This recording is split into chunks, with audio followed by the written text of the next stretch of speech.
Hey guys, how you doing? This is Manga, etc. I'm here today to bring you the review for Mob Psycho 100 episode number 10.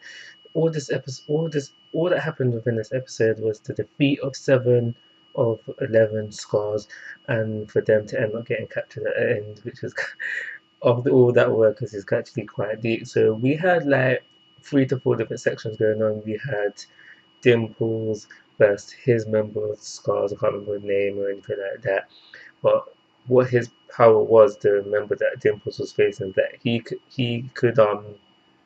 he's basically got evil spirits as pets now, and he's using these evil spirits to fight. And the fight wasn't all that, not really, wasn't really that kind of fight, you know what I'm trying to say. It wasn't really a fight, more of Dimples trying to escape because he knew that he was the weaker of the two. But by the end of the episode, Dimple ends up getting captured, and now without this jar that he is now captured in, it was said something like there's a whole load of spirits in there, and there's like a free fall within the jar, and the one that ends up on top ends up stronger. So possible power up for Dimples. We know he's been complaining about. He's been getting weaker and weaker. This is a chance for him to attain some of that power back. So moving on to Teru, he had a fight and then lost the next fight after that. Again, the fight wasn't all that. It was just basically him blocking, him waiting for an opening and then reversing things back onto the guy who's using the fire psychic abilities. I think that fight could have been better, but hey, what can you do? And then yeah, he ended up getting captured quite easily after that.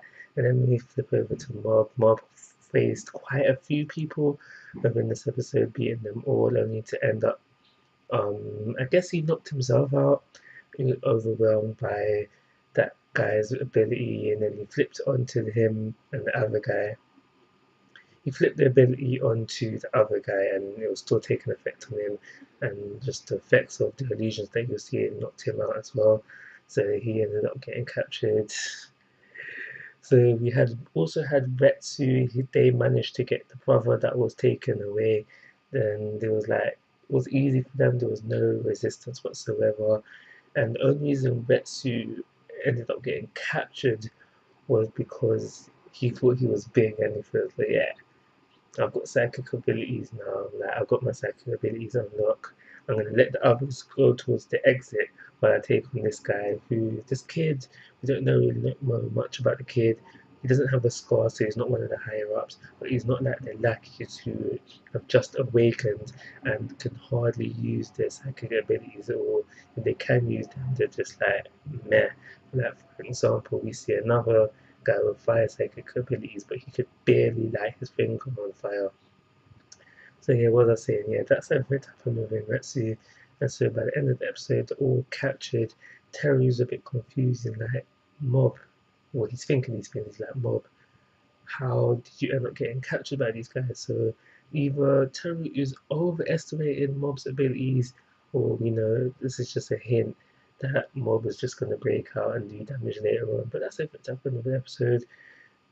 Very fast-paced episodes with just all the fights and Mob just swiping everybody away. But yeah, it was a good episode. I think it deserves a 3-star rating.